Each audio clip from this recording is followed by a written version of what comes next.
తాకట్లో ఉన్న మీ బంగారాన్ని విడిపించి ఆ రోజు ఆన్లైన్ రేటుకి కొంటాం. Sharma gold company.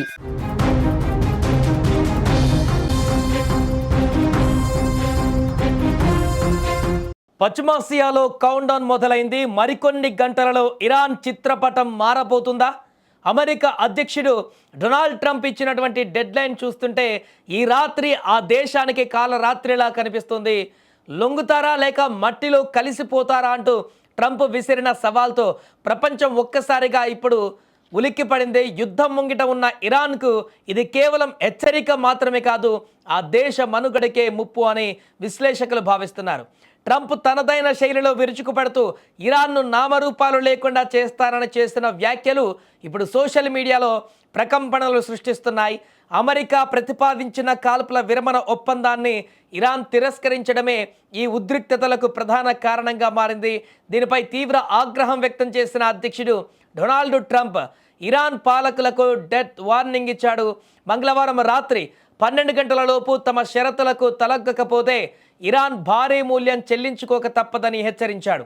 ఒక్కరోజులోనే ఆ దేశాన్ని తుడిచిపెట్టగల శక్తి అమెరికాకు ఉందని, కేవలం 4 గంటల వ్యవధిలోనే ఇరాన్ను సర్వనాశనం చేస్తారని ఆయన స్పష్టం చేశారు. ట్రంప్ తన ప్రసంగంలో అత్యంత కఠినమైన పదజాలాన్ని ఉపయోగించాడు. ఇరాన్ను తిరిగి రాత యుగంలోకి పంపిస్తామని, ఆ దేశంలోని ప్రధాన వంతెనలు, పవర్ ప్లాంట్లు అదేవిధంగా మౌలిక సదుపాయాలపైన దాడులు చేయాలని ఇప్పటికే సైనిక దళాలకు ఆదేశాలు కూడా జారీ చేశాడు.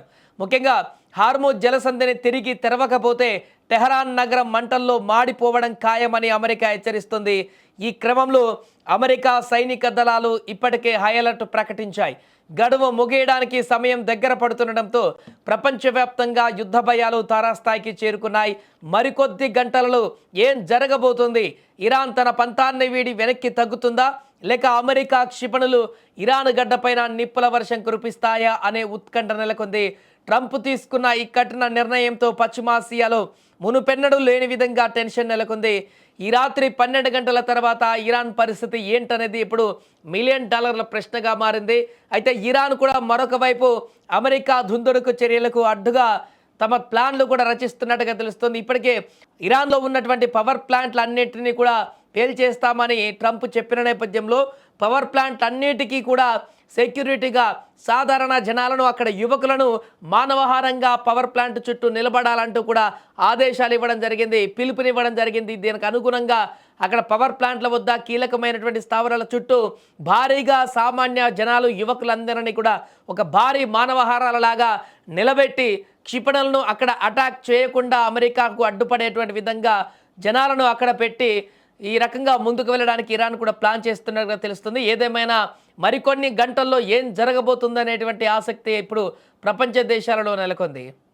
Every bridge in Iran will be decimated by 12 o'clock tomorrow night, where every power plant in Iran will be out of business, burning, exploding, and never to be used again. I mean, complete demolition by 12 o'clock. And it'll happen over a period of 4 hours if we wanted to. We don't want that to happen.